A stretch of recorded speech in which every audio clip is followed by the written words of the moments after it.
Yes, good morning class. Hope everyone is safe. Ha? Siyempre, maulan ba dyan sa mga lugar nyo? Dito naman sa amin, sa Arting Makati, medyo bumubuhos-buhos din. Ano? Pero sporadic, bubuhos, hihinto, bubuhos, hihinti. Ganun lang. Narinig niyo ba yung medyo drill sound sa akin? Kasi may nagdi-drill dito malapit sa amin eh. Narinig niyo ba? Hindi naman.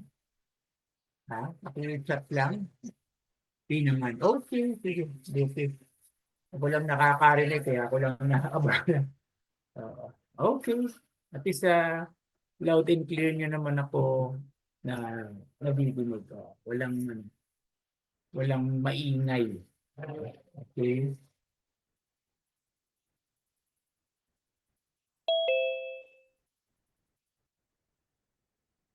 Sige, maikli na lang naman yung natitirang discussion natin. It's about mga more or less 10 slides na lang naman ito. So matapos natin ito in about 30 minutes. Tamang-tama na sana ito sa ating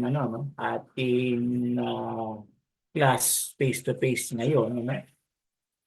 But unfortunately, yeah, classes was again suspended today due to threat of heavy rains. Of course, with heavy rains, it will cause floodings once again. And it's causing floodings because, alam niyo na, you know very well the issues we are facing right now, the issue of massive corruption. No?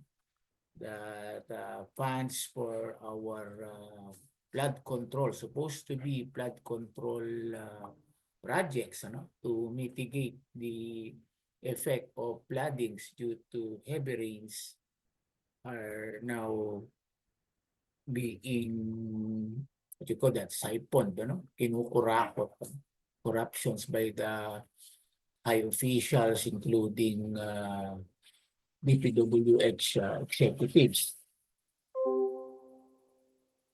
So, yeah, with that, so we need to continue our classes, this by online platform, by Zoom. So we can catch up because next week, I guess it's our college week next week. So another week na naman, no? Another week will be lost, no? So we really need to catch up to finish the whole syllabus, no? By the end of the year. So our classes will all end, I guess, in December 5 or 9, no? The first Friday of the month, or first 2 Fridays of the month. So we really need to catch up. We are now shifting again to online platform. And secondly, since sana, no, we will be having a group activity in our class supposedly today. But again, we will not be seeing each other. So we can still, we will discuss this later. We will still can decide if you will still group yourselves into 2 or 3. You can choose among yourselves, your group mates, and we will do our quiz number 2 by groups, or if not, by the individual na lang. We will do it individually.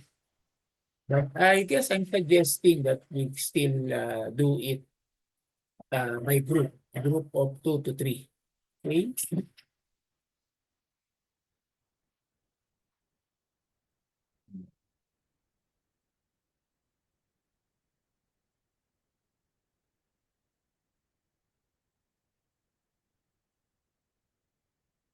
So we will do the groupings. Then para ano, no, para mas so it would be more of a collective, collective effort, and it's much at least cheaper. You will just print one page, then do the coloring because I will require you to mark the map. No? I will give you a copy of the map, then you will mark, the answers there. So we'll discuss this later, okay? So we are now already 26 or 28. No? Let's wait for until we reach 30. Okay, so we can proceed.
Okay, shall we, class? Start na tayo, no? So, sige, kung sinong kaya, no? So, I will understand na it's really a very hard system right now, no? Because we are supposed to meet face to face. But yeah, unfortunately, classes again was suspended and we need to catch up. So we shift, no? We shift to this online platform. And due to inclement weather, I would understand that maybe some of our classmates might not be able to join, our discussion today. Baka maybe their internet connection is also having problem in their places, no? So, but anyways, there are already 30 of you here, so we will proceed, and hopefully each and every one of you can share this discussion to your classmates when they ask for any explanations on the matter. You can share it with them. And I will also post, no? I will also post this presentation sa ating group chat and also to sa Orange app for you to have a review. And I'm hoping you have your textbook, this textbook, no? This the contemporary world. I did not require you, to buy, this book, but I do hope you have this book, yeah, the contemporary world, and it's also available in the library, so you can have your constant reading, and review on the subject matter. Okay, so for today, we are discussing about the global divide. So yesterday, balikan ko lang,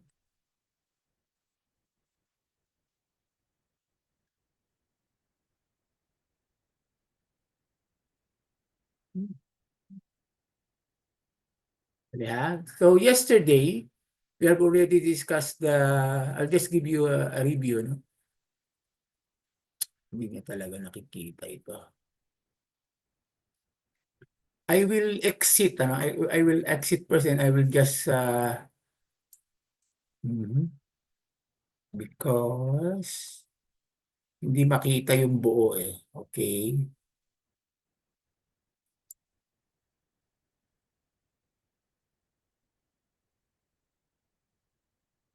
Yan class, can you see it better? Ano nangyari?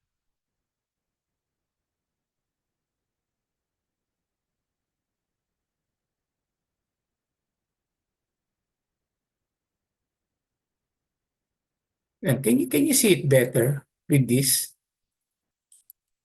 Ay, hindi ko maintindihan bakit bakit hindi lumalabas itong slide na ito sa aking screen, no? Pero kasi ito rin yung magandang explanation. Ito yung hindi natin, hindi ko makita kahapon sa class in natin, ano? So, can you see this better? Ha? Hello? Can you chat?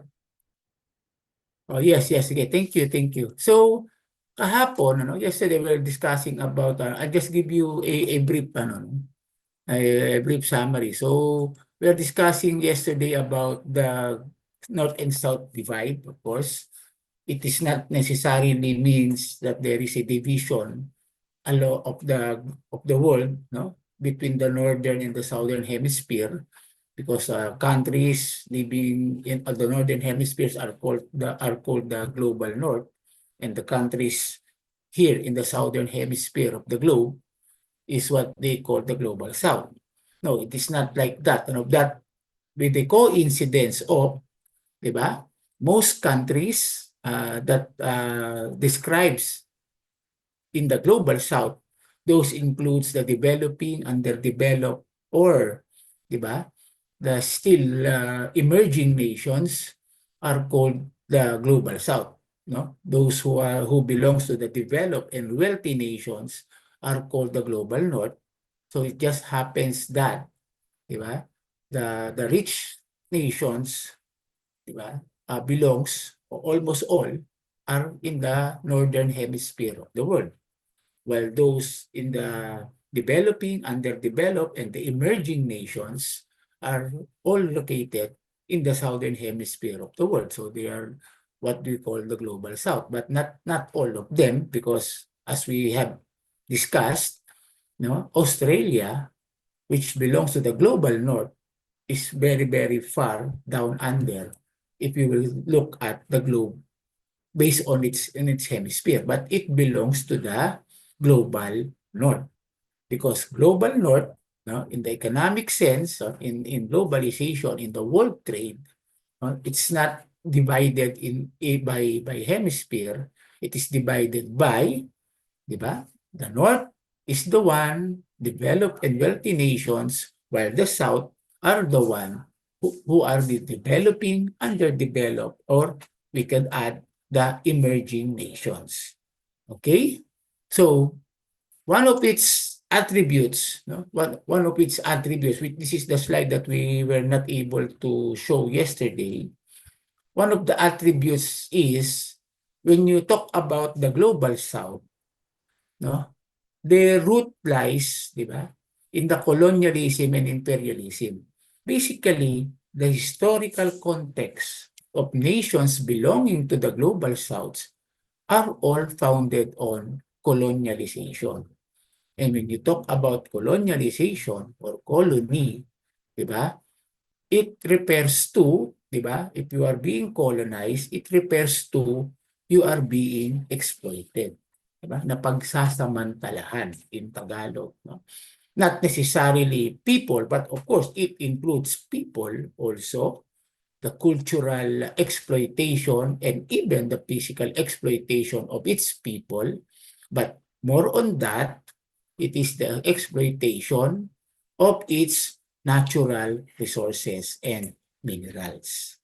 That is one of the characters of the nations belonging to the global south. No? It has a history of colonialism and imperialism. When you talk about imperialism, it is more of one nation controlling, controlling one, two, or more, or many, many other nations, or many, many other lands because of their imperialism character. Or if you will dissect the word, it is imperial. Diba? Mga kaharian, mga imperyo. Diba? Ganun kalalaki dati ang nasasakop ng mga bansa na nasa mga northern hemisphere. Okay, so next is the north-south divide can be also be seen because of the dependency theory. Now, dependency from the word dependent. Diba? Of course, the rich and the poor always depend on each other. Yun nga lang, hindi balance ang dependency. But on the dependency theory aspect, each and everyone depends on each and everyone also.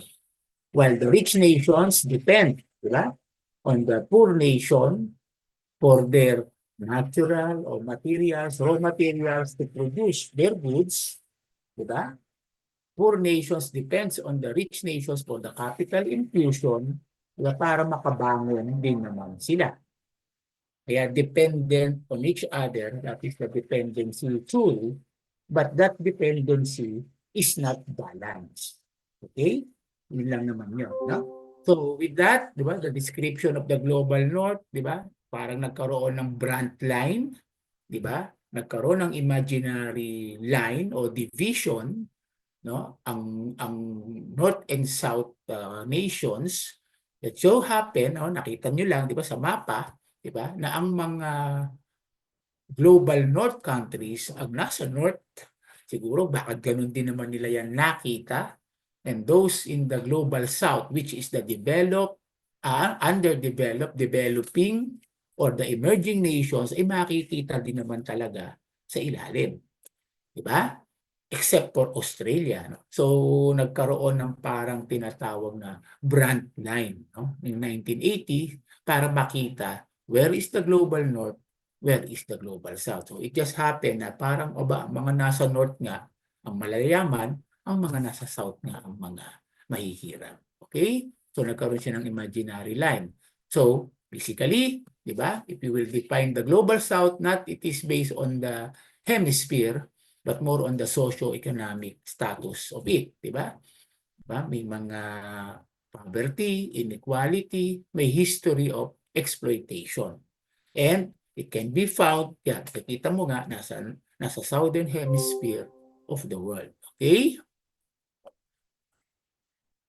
Now, we have already also discussed yesterday the difference between the third world and the global south. Pero basically, wala naman. Wala namang difference when it comes to the essence of it. No? It's just that they changed the term from third world to global south, diba? To avoid the negative connotations. But I think hindi naman simpleng negative connotation ito, no? But the condition still remains, diba? When you belongs to the third world or to the global south, diba? Na mas in-expand na nila kasi before there is the first world, the second world, and the third world. Diba? Ang first world yung mga mayayaman at mga advanced nations, diba? Yung second world yung mga tipong yung tinatawag natin nung una yung mga nasa semi-periphery, wherein kaya nilang umakyat sa first at malaglag din naman sa periphery, diba? Tinanggal na nila yung kategory na yon. So tinanggal na nila yung kategoring second world, ginawa na lang nilang global north and the global south. And not just on the negative connotations, but the description still remains when you are the third world or when you are in the global south, di ba? Andun pa rin yung inequality, economic dependence, and exploitation of your nation. Di ba? So, at least malinaw lang naman, ano, nung tinatawag nating global south versus the third world, nagkaroon lang naman ito ng changes, no, in the code, but pare-parehas pa din naman ang content. Okay?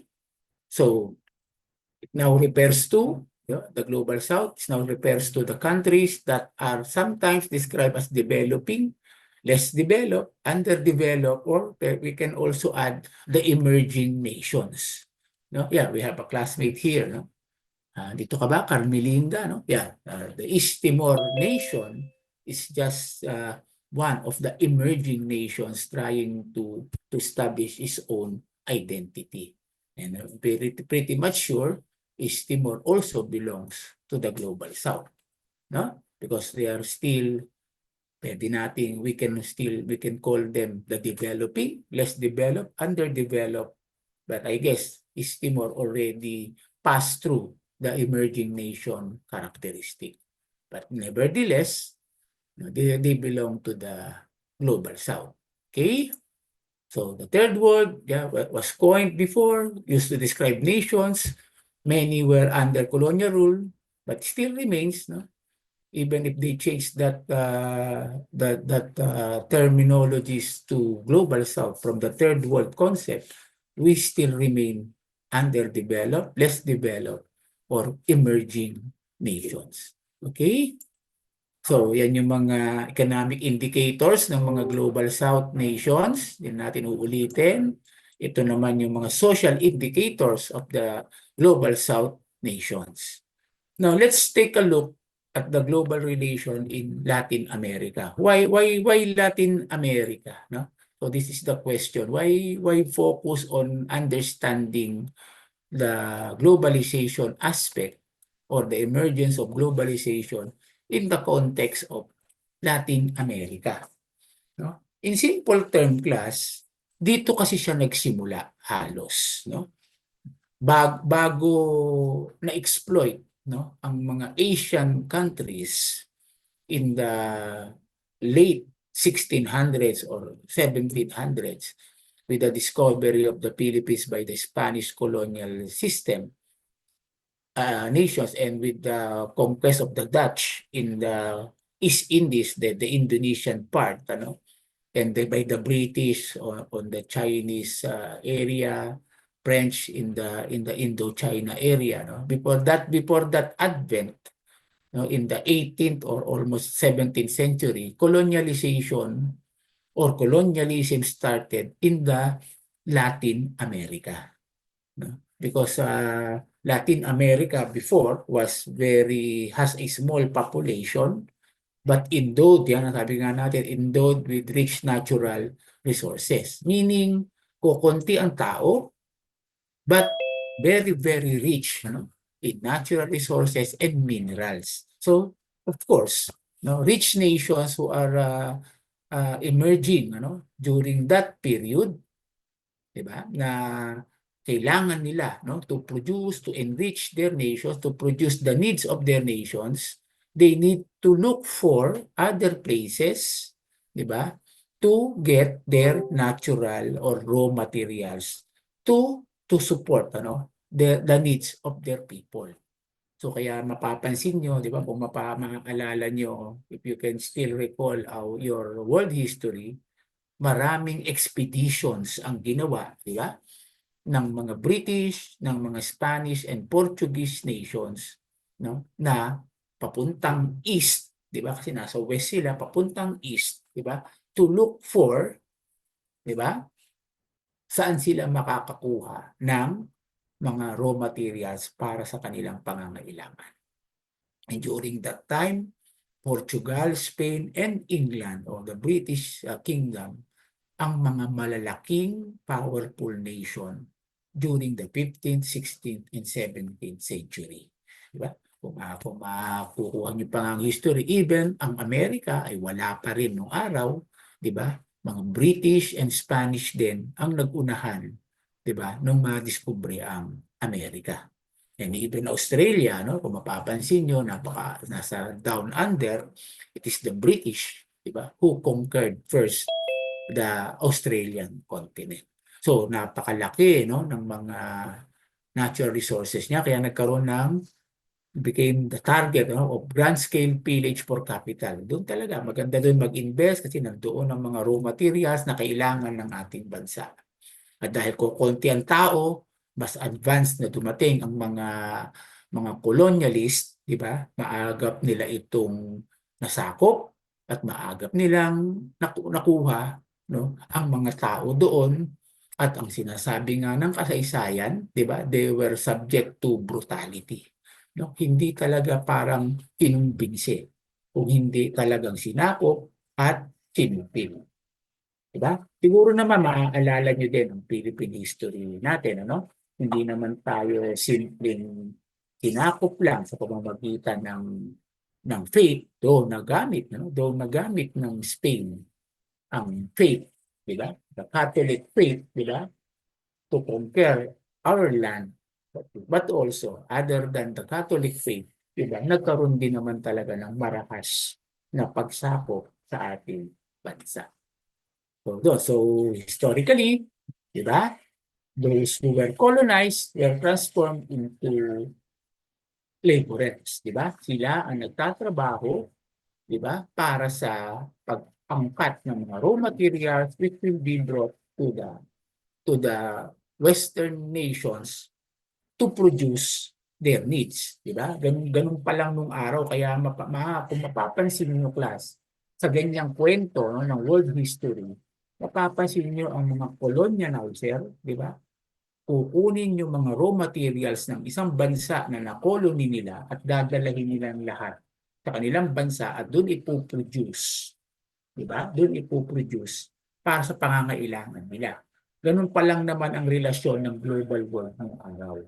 Then, later on, in the modern times, saka pa lang nila naisip na, hindi pala pwedeng sa atin lang ito, kung hindi dapat pala ito, ibenta din labas sa atin. Because after that feudal relation of just getting the raw materials to fund or to help your own needs, nung meron ng accumulation of capital, nagkaroon na ng vast accumulation of products, hindi na lang pala pwede sa atin ito, kundi pwede rin pala itong ibenta sa ibang bansa.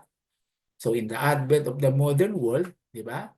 Naging capitalist na ang system, gaya ng napag-usapan natin, kinukuha mo na yung raw materials to produce, di ba? Hindi na lang sa pangangailangan ng bansa mo, kung hindi pwede mo rin itong ibenta sa labas, di ba? Para kung pagkakitaan mo pa. So, hindi na lang napoproduce nyo, pangangailangan nyo, o hindi pinagkakakitaan nyo pa ang napoproduce ninyo.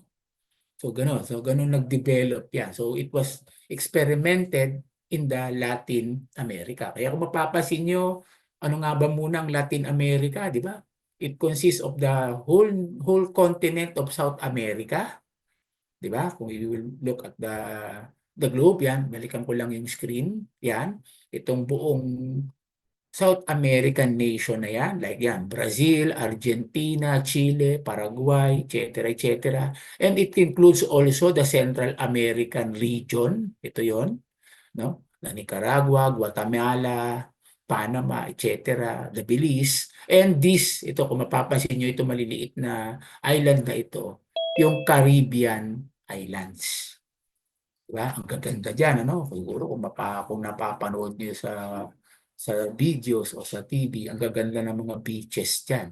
But behind those beautiful beaches, ay grabe ang ginawang exploitation sa mga natural resources ng mga bansa dyan sa Caribbean, and some of them were even transformed into testing ground.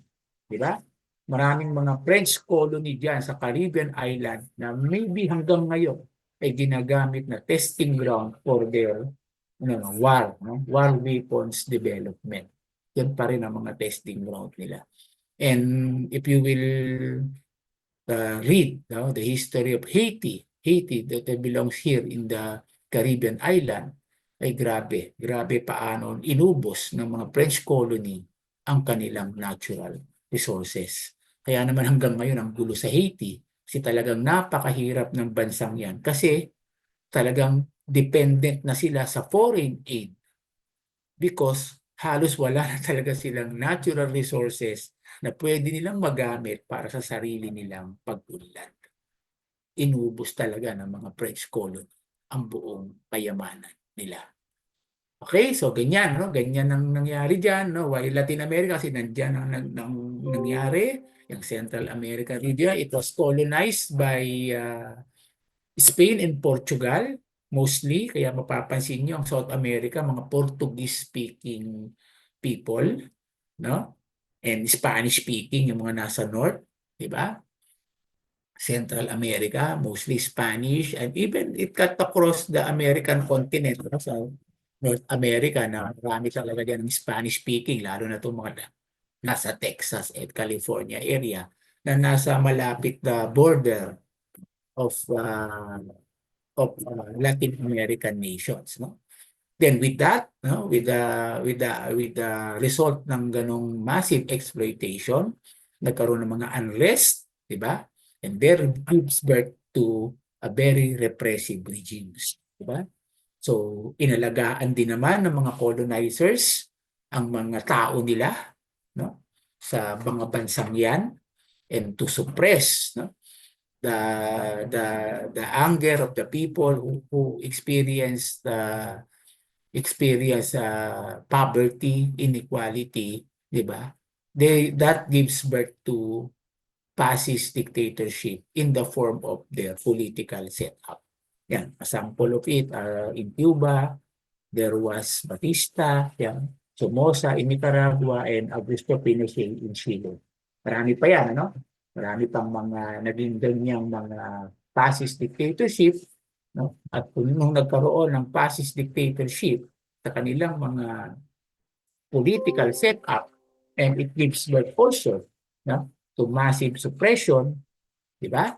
Para maprotektahan nga yung ganong setup of exploiting the natural resources, di ba? And dinukuha yung mga raw materials natin at dinadala sa ibang bansa. At nagkaroon diyan ng konting collaboration, no, with the local favored, di ba, citizen, na sila ang naging mga malalaking landlords diyan. Okay? So you can still also recall, ano, kung mapapansin nyo sa ating Philippine history, di ba, ng mga 1900s o in the early 1800s, di ba? Kaya naman ang mga malalaking lupain, at actually hanggang ngayon, no, papapansin nyo sa ating bansa ay may mga Spanish descent. Okay? So yan, so the lack of capital, no, has plagued Latin America in the immediate post-independence period, no? Kaya niresolve yan by injection of foreign capital. Kasi wala naman talagang pera yung mga tao doon. Nung na-conquer, nag-infuse ng capital, but that capital, di ba, is for the purpose of, di ba, extracting the raw materials. Then along with capital, ayan, pumasok ng technology, di ba? At nagkaroon na ng massive mga malalakihang mga estate o industrial estate. Like in Cuba, di ba? Yung kanilang sugar cane dyan, ay dyan nagsimula yung mga malalaking sugar cane plantation na ginawang mga hacienda, which na-replicate dito sa Pilipinas noong mga nasa 1800s. Diba? So kung ano nyo lang, no, yung kwento na yon, kung mapapansin nyo class, di ba, na nagsimula, di ba, ang ganung mga relationship ng global North and South, di ba, during that time na yung mga powerful nation came, di ba, to the third world countries or to the underdeveloped countries, di ba, stay there, infuse capital there, but with the purpose of extracting, di ba, the raw materials that they need for the support of their own nation, and later on, natuklasan nila na ito pala ay kailangan din ibenta. Diba? Kaya ang modern world nga ngayon, sinasabi natin ay isang capitalist system. Okay, so doon siya na-experiment sa Latin America. So kung babalikan niyo yung history nila, di ba, during the 15th and 16th century, military wave yan, tinatawag. No? Kung babasahin niyo sa libro, sinasabi lang sa libro, ay the first wave of America or the first wave of rich nations colonialization of the Latin America was characterized by the military wave. No? Anong ibig sabihin yan? Pag sinabi ng military wave, talagang conquest. Di ba? Talagang pinasok ng mga sundalo, di ba? Tinalo, no? The locals were defeated militarily by the colonial powers, di ba? And then, the colonial powers established their colony, their power in their countries. Di ba? Ganoon naman ang mangyayari talaga, di ba, class? Nilusob o pinasok, nag-resist yung mga tao na nakatira doon dahil mas modern, di ba? Mas advanced kasi mayayamang bansa ito, di ba?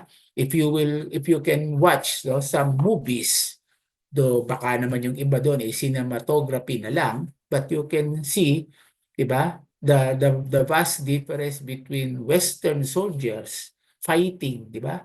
Fighting the tribes in the American area na yan, di ba? Like the mga Incas, the mga Aztecs, na they are still using during that time woods and stones as their primary weapon, o bronze pa lang, ano, o bronze, nasa bronze age pa lang sila, mga bronze pa lang kanilang mga weapons, di ba? Nung dumating na ang mga Spanish conquistador or the Portuguese and the British conquistadors, di ba? They are already armed with, di ba? Steel, mas magaganda na ang espada nila, and they're already armed with cannons, di ba? May mga fire ano na sila, no? Powder na sila, gunpowder na sila. At yun ang kanilang ginamit, di ba? Noong naglunsad na sila ng military conquest to conquer nations in the Latin American side.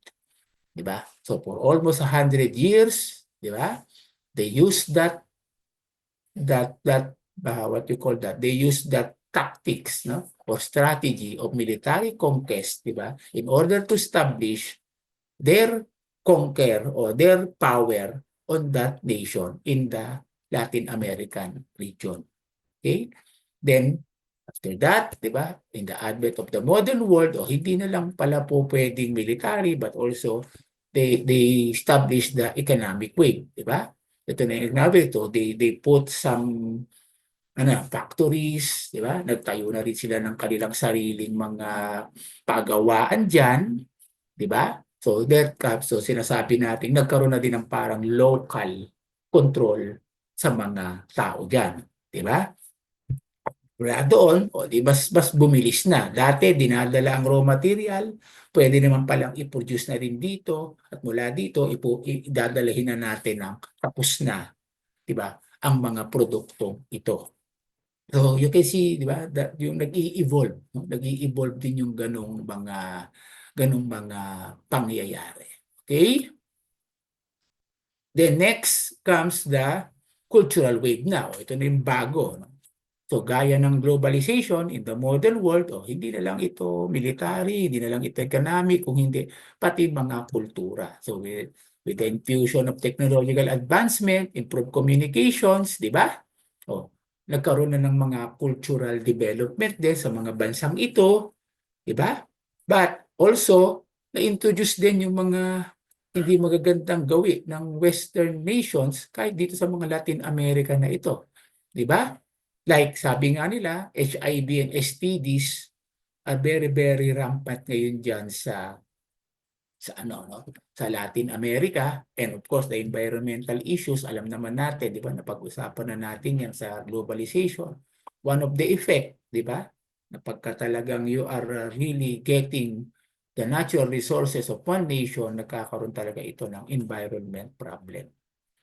Di ba? Meron ng data, no? Kung mapapansin nyo, na pagka daw merong spring retreat ang mga Americans, no? Itong mga North American na people na nagkaroon ng spring retreat, ibig sabihin nagbakasyon nung panahon ng spring o after the winter, no? Nagbakasyon sa Mexico. Di ba? Sabi nila, ano ang maipapasalubong nila? Marami nagsasabi, ang pasalubong ng mga yan ay STD. Nagbibiruan, pero it also shows that, di ba, rampant yun, yeah, sa Latin American nation na nagdala din naman ng kulturang yan ay yung mga colonizer nila.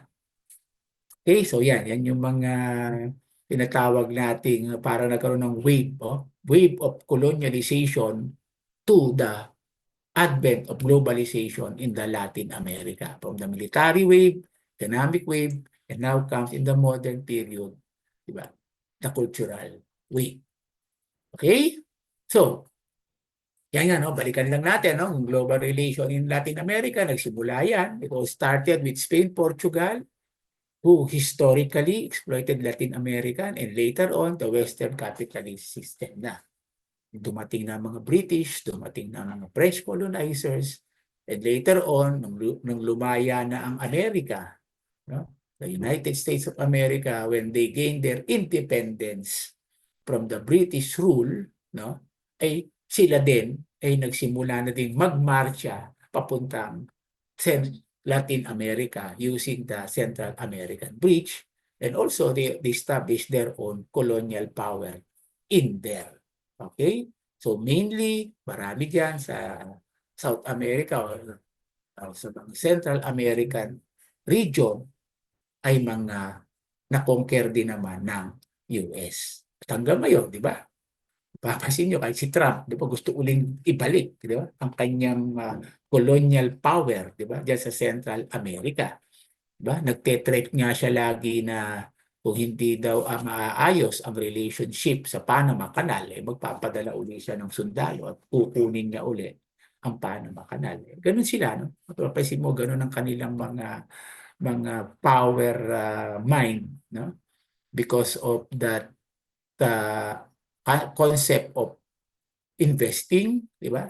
Getting the raw materials for the needs ng kanilang nation, but other than the needs of their own nation, they have discovered or found out that it can also be resell or it can also be sold, di ba, to other nation.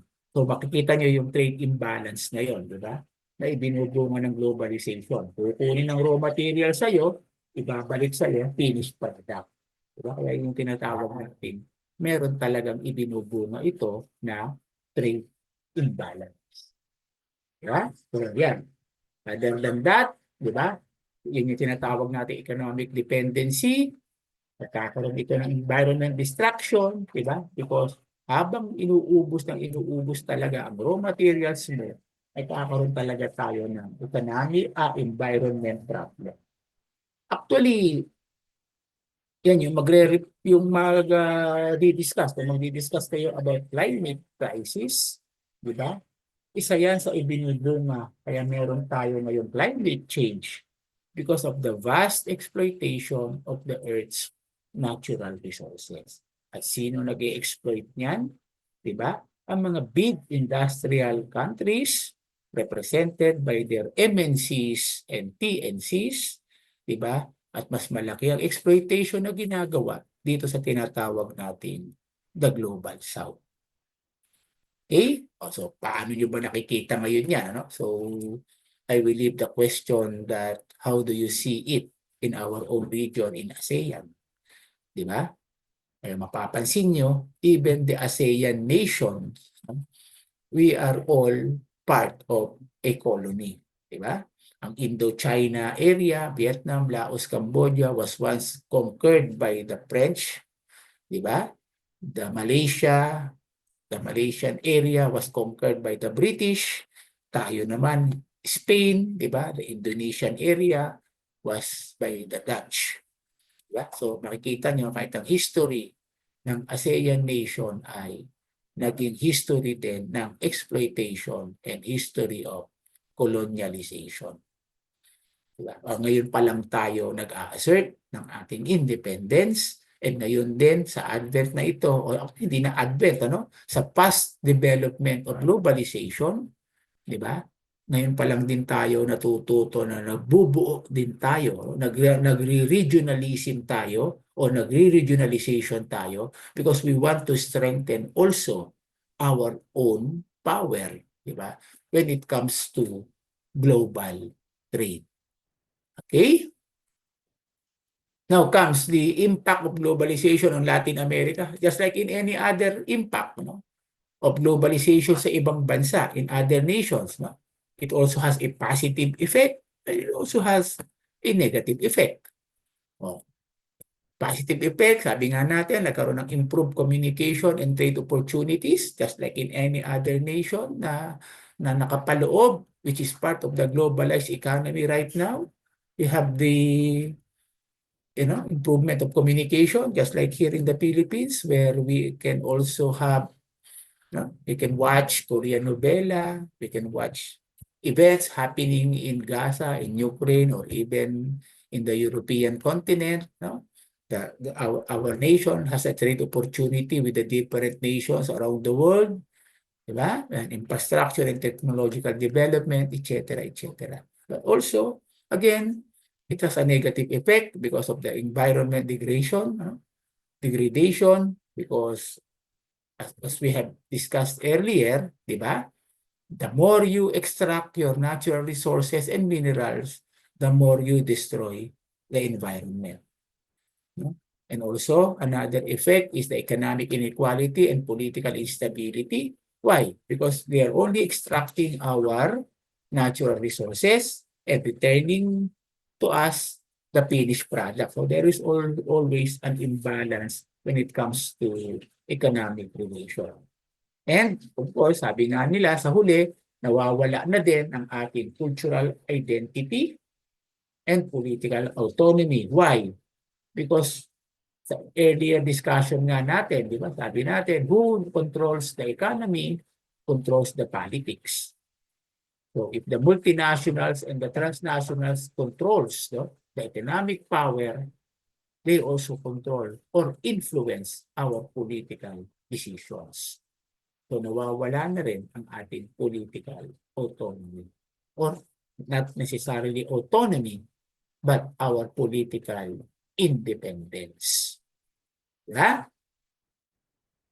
Now, ito mas bago. No? At ito wala sa libro. But there is also now having what you call a regional formation, but not necessarily regional na magkakasama. No? Kaya ito, hindi ito regionalism. So, because regionalism ay yung magkakasama, binding together to have their own trade power or trade negotiation power. So nagkakaroon sila ng regionalization of trade based on the regionalism o nagko-conglomerate sila. But now, Ito bago. This is new. Kailangan natin itong tignan, no? Bago itong labas, no? Dito lang, itong modern world lang, no? Because it was only founded, ano? In the 2013, no? Almost 10 years ago pa lang, o less than 20 years ago pa lang. So, talagang nasa modern formation ito ng globalization. But we can consider this also as regionalization or regionalism, but not on the geographic aspect. Di ba? Itong pag-usbong ng BRICS. Yan. When you say BRICS, no? Itong ibig sabihin niya, kaya BRICS, no? From Brazil, Russia, India, China, and South Africa. Sila ang nagsimula niya, kaya ang tawag sa kanila BRICS nation. Di ba? Nag-bind together din sila. At ang sinasabi nila, kaya sila nag-bind together, kailangan nating i-compete o makalaban, di ba? Sa dominance ng mga Western power. Di ba? Kasi nga, very powerful ang European Union, very powerful ang American trade, di ba? At even America can still dictate, di ba? Sa European Union trade policies. Is parang sila ang nagko-control ng world trade. And that includes also Japan, Australia, no? Yung mga tinatawag nilang mga Western countries. Di ba? Ngayon, itong mga bansang ito under the BRICS, sabi nila, mai-exploit tayo na mai-exploit at hindi tayo makakapag-compete globally kung magkakanya-kanya tayo o magsasama-sama lamang ang mga maliliit na bansa, just like what ASEAN is doing. Sabi na, we might as well pool also our resources, pool also our power, di ba, to compete the Western power domination of the global trade. So there comes the birth of the BRICS, di ba? At ngayon nga, 10 bansa na ito na natagdag na ang Egypt, Ethiopia, Indonesia, Iran, and the United Arab Emirates. No? It is an intergovernmental organization, no? Why intergovernmental organization, class? Diba sabi natin, nagsasama-sama ang iba't ibang gobyerno, no? Sila-sila, but nagbubuo sila ng policy, pero hindi pa naman enforceable ang mga policy na nabubuo nila, diba, sa kani-kanilang mga bansa. It is more of a voluntary, diba, voluntary organization, pag intergovernmental organization. But nevertheless, dahil sila naman ay magkakasama, so ano man ang kanilang pinagkakaisahan, siyempre, ginagawa nila. Do hindi naman nga binding, pero siyempre, pagkasama ka naman sa nag-craft ng mga policies among nations, di ba, susunod ka naman or gagawa ka ng batas para sumunod ka doon sa pinagkaisahan policy. And right now, no, this group of BRICS are becoming very, very influential in the world trade. No? Meron nga silang recommendation na una, ipupul nila ang kanilang pera. O hindi natin alam paano nila gagawin, but they will pull their financial part, then they will invest sa IMF World Bank. Diba? Bilang BRICS nation.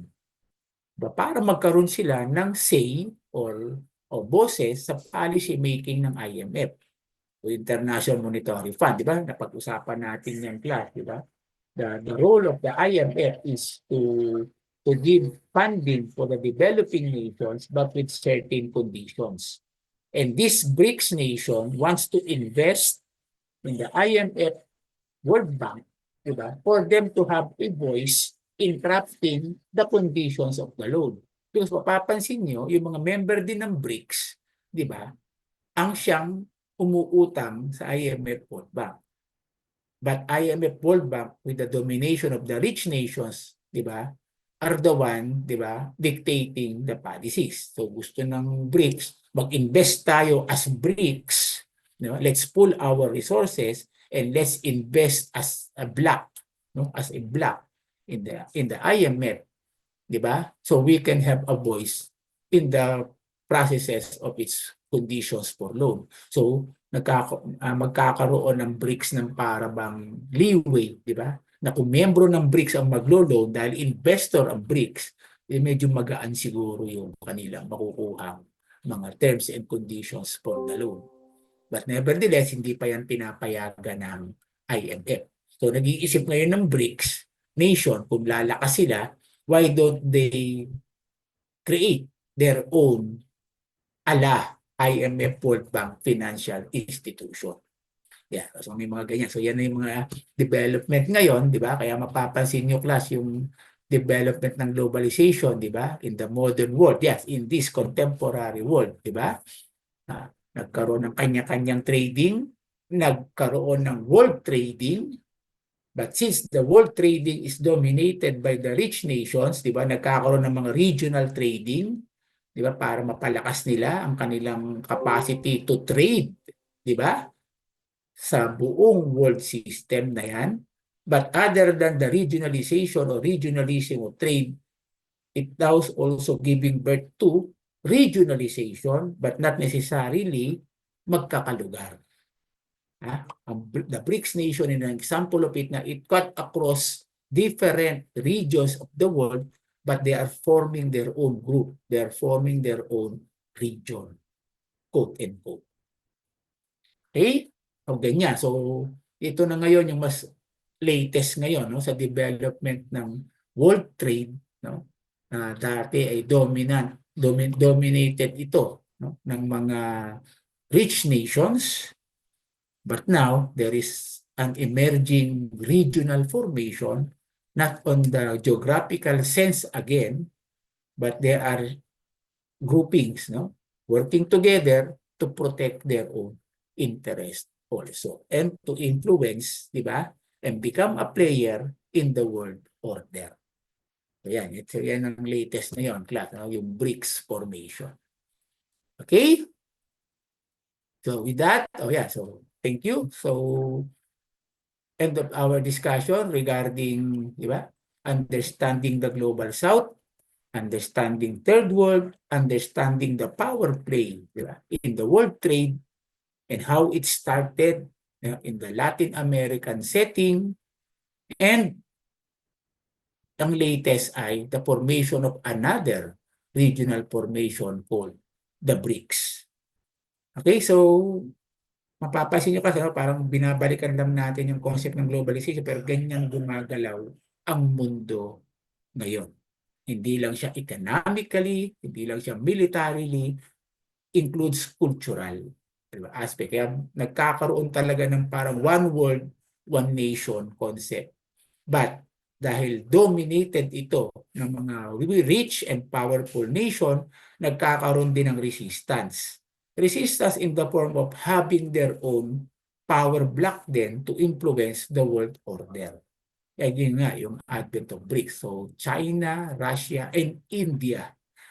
Then it includes, di ba, South Africa nga, para dito sa African nation, sila yung mga parang developing nation na nagsasama-sama in order to compete the domination of the Western nations or the rich and powerful nation sa world order. O ganyan na po ngayon ang nangyayari.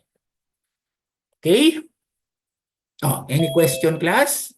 Anyway, popost ko naman ito. Try to review and as we go along our discussion, no, mauulit-ulit naman natin ang mga discussion ito. Basta gusto ko lang maintindihan nyo na ganito tumatakbo ang mundo sa ngayon in relation to other subject of the contemporary world. Okay? Any other questions? Bago tayo pumunta sa assignment? Teka lang, picturean ko lang pala muna yung ating screen.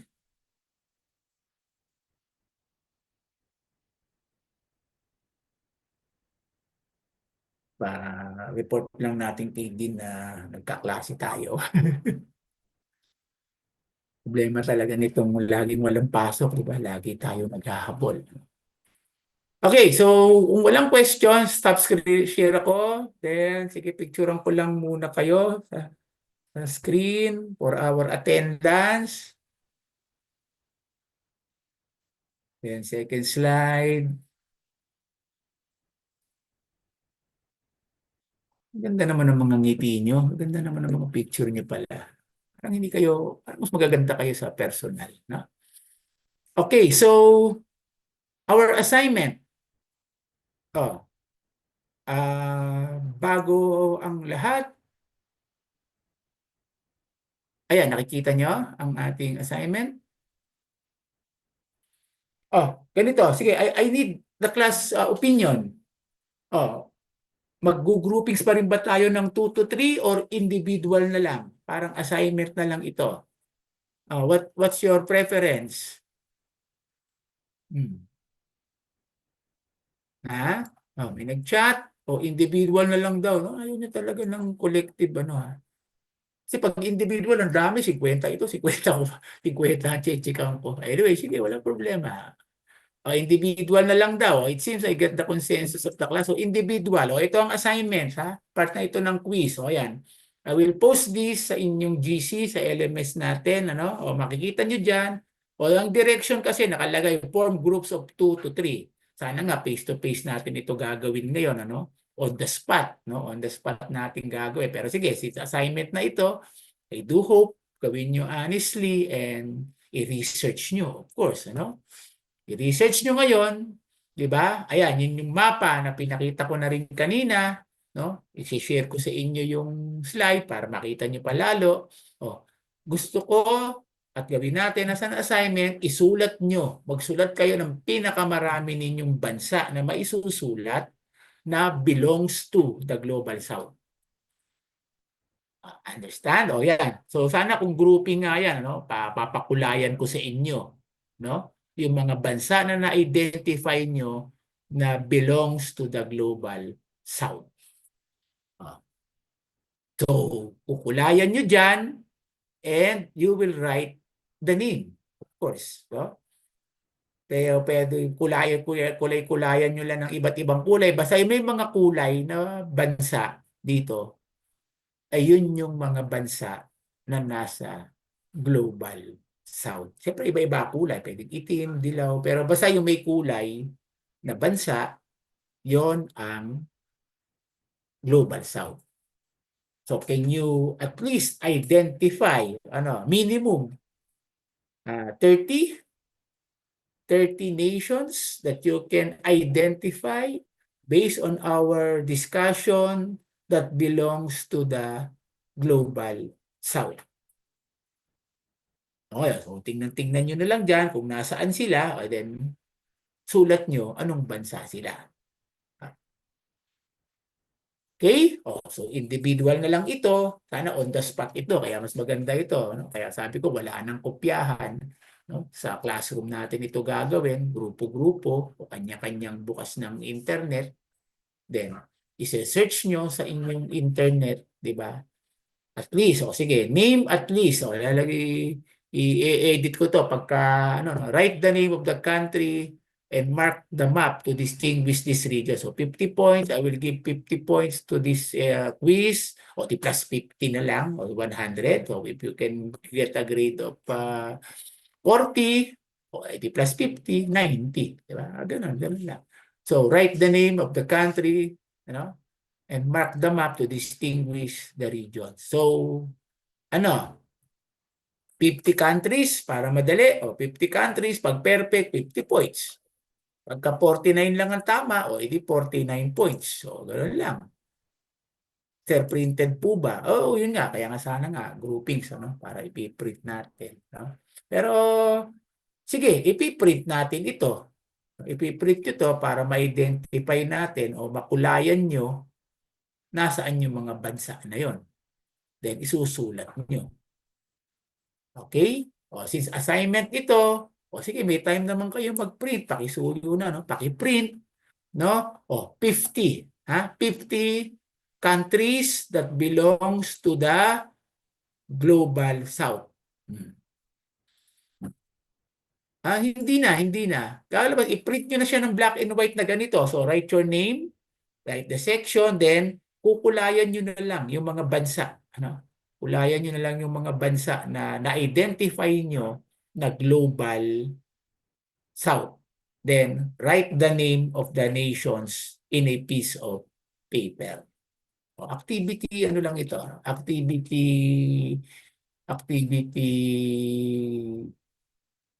practice lang ito. Yes, Marisha. What is it? Yes, ma'am. You raise your hand.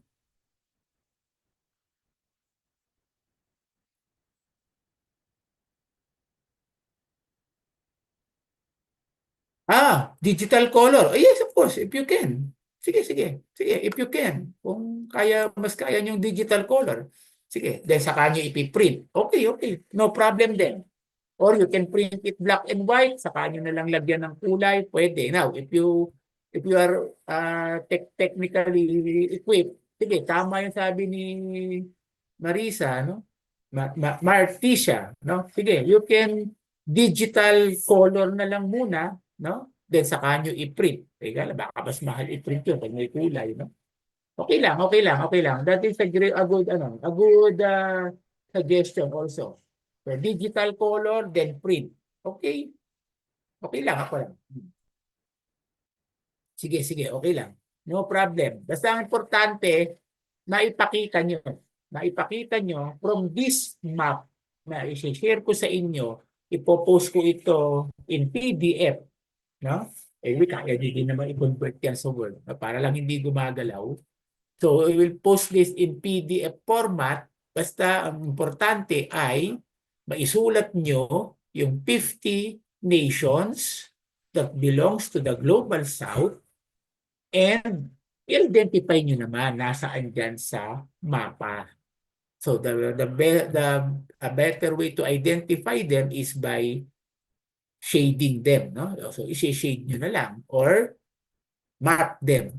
How can you mark? Siguro lagyan nyo ng X, X, Y dyan, etc., etc. Or siguro nga, digital color na lang. Then, i-print, then i-submit. Para tingnan lang natin kung naintindihan natin yung sinasabi natin, the global divide, di ba? That the global north are the wealthy and powerful nation while the global south are the developing, underdeveloped, and emerging nations. So, again, as we have said, diba, the global north are not necessarily the countries in the north because the global north and the global south are not divided according to hemisphere. Diba? The global north and the global south are divided based on the economic, diba? Economic, political, and cultural dominance. So, nasaan sila? Ayan. Identify nyo lang. Then, let's name countries. Diba? Nang nasa Global South. Tinatanong lang natin ay nasa Global North. Sige, tatanggalin ko na lang ito. Find out, kasi nakalito, find out which countries belong to the Global North and which belong to the Global South. Write the name of the countries and mark the map distinguishing. Sige. Yan na nga pala iniisip ko. Dalawa na. Anong suggestion nyo? Green. Green ang Global North. Para dalawang kulay lang. Green ang Global North and yellow ang Global South countries to mark, then list the name. Ano tingin nyo? Global North is green. Yung Global South is yellow. Kailan ba yun? Kung digital? O lahat ba? It's everyone has the capacity to print and digitally colored the map. May I know muna para bago natin gawin siyang ating agreement. Does everyone has the capacity to digitally color the map and print it? Okay, sabi ni Angeline, yes. So everyone has the capacity to digitally color the map and print it in color, then ilista yung pangalan ng bansa. So, we will color the Global North green and we will color the Global South yellow. Tama ba? Makikita na natin ang identity ng dalawang yan. Then list. list of nations. No? List of nations na nasa global north and list of nations na nasa global south. Okay? O sige, para hindi naman mahaba o marami, basta yung pinakamaraming maisusulat nyo lang na global north. Kasi baka naman wala naman yatang 50 kasi ang global north, no? Wala. Baka mga nasa 20 lang yan o 30. No? O anyway, sige, isulat nyo yung pinakamaraming kaya nyong isulat na global north and isulat ang pinakamaraming kayang isulat na global south nation.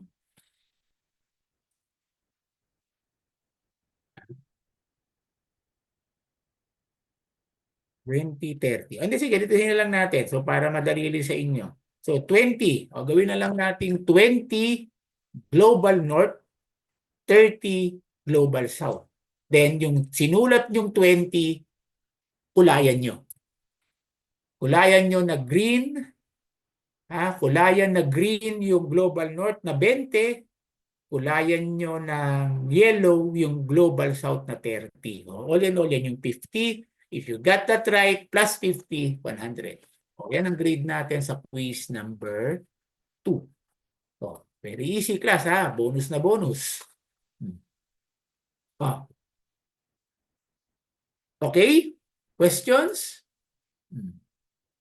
So, ganito i-chat ko para mas mabasa natin So, color green nations of the global north. Okay? Yeah, then color yellow nations of the global south. Okay, ayan tapos 20 list of 20 global north and list of 30 global south. Klaro, class? Sa chat? Pakitingnan sa chat. So, you will color the 20 nations green because they belong to the global south, and you will color 30 nations yellow that belongs to the global south.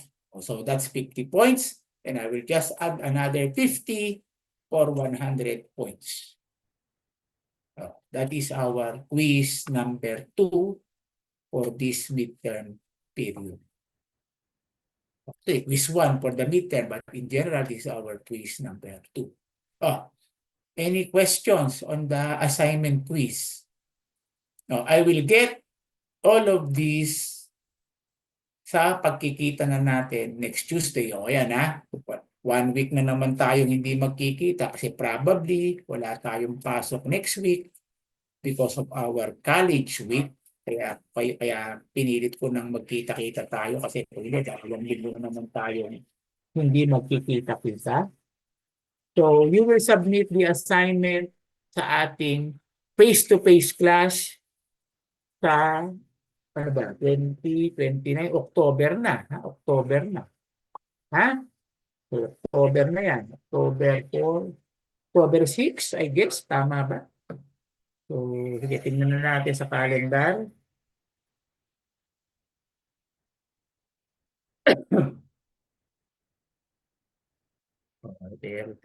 October 7, Submission is October 7 na,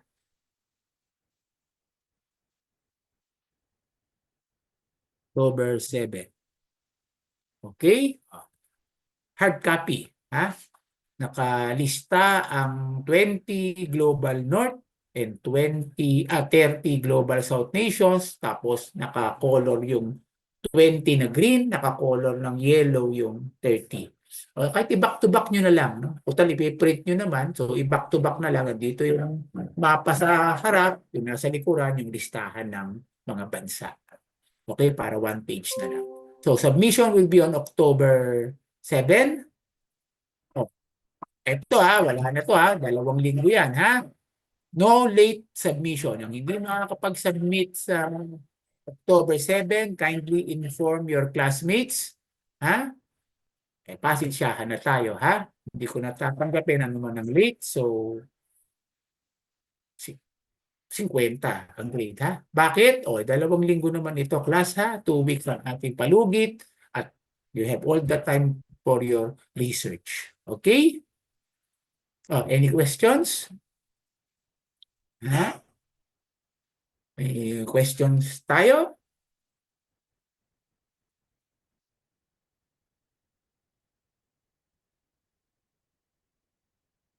Okay, so, kulangan ko lang ito para pakita natin kay Dean na meron tayong activity. Okay, so with that, class dismissed tayo and I will see you all again on October 5 for our sige, October 5 for our next discussion and please submit your assignment on the following day sa ating face-to-face class. Okay? No more late Walang late kasi ang haba na ng palugit nito Pakisabi na lang po sa ating mga kaklase. Okay? Sige, bye-bye, bye-bye, and have a good day. Sana ligtas kayong lahat. Okay? Sige, bye-bye, bye-bye. Tayo, ipopost ko na lang ito sa ating group chat at sa LMS. Okay? Sige, so ingat kayo, ingat, and have a safe day, everyone. Okay? Sige. Stop share na ako and exit na tayo. Okay. Bye-bye, bye-bye. Ingat kayo. Bye-bye, bye-bye, bye-bye.